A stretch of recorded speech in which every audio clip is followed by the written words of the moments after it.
I just got done grading discussion 2, and there are a few common issues that we should address.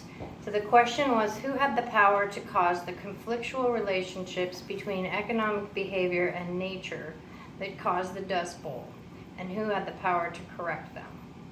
So the question was, who had the power, or the question of who has the power or who doesn't is a different question than the question, who's to blame?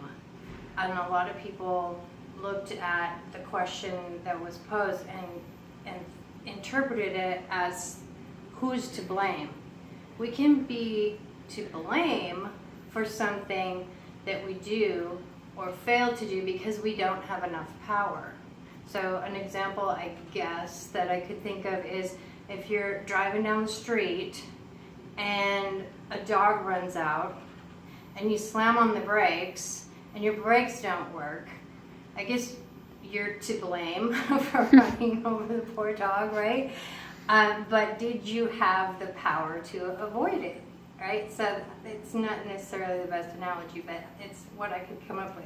So many of you said that it was the farmers that were to blame, and we're not looking at blame, but we're looking at whether or not the farmers had the power to cause the conflictual relationships between their own economic behavior, in this case, and nature that ended up causing the Dust Bowl. But did the farmers have the power to cause the Dust Bowl? They might have been, some of their behavior might have been to blame, but did they have that power? If you say that that's the case, if that's your hypothesis, then you have to support it. So you need to take a closer look at who had the power to direct their own agricultural practices, or did they have the power to direct their own agricultural practices? Or was there somebody else that had the power to direct the agricultural processes that resulted in the erosion and ultimately the Dust Bowl? So if we want to consider, for example, market factors that controlled the behavior of the farmers, what are some of the actors? There are people, there are entities that have the power to influence the market. It's these people that have the power to influence what the farmers can do. So to figure that out, we need to consider some of the basics of farming in a capitalist economy. Some important questions are these. Where do farmers get money to farm? Right? They don't make a living year to year and accumulate capital. They get loans. And who gives them loans? And what kind of power do those entities that give them loans have?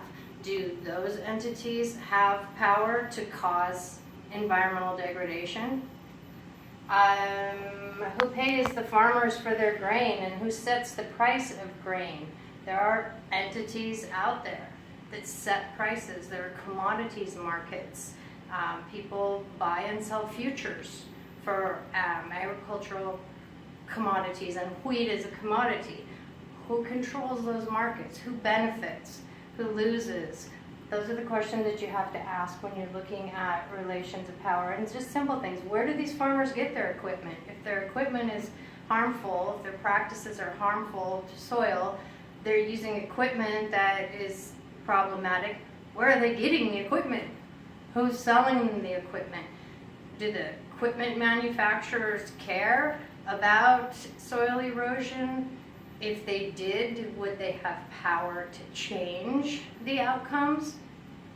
So all of these entities have the power, I would argue, to influence the agricultural practices, and I would argue that they have more power than farmers.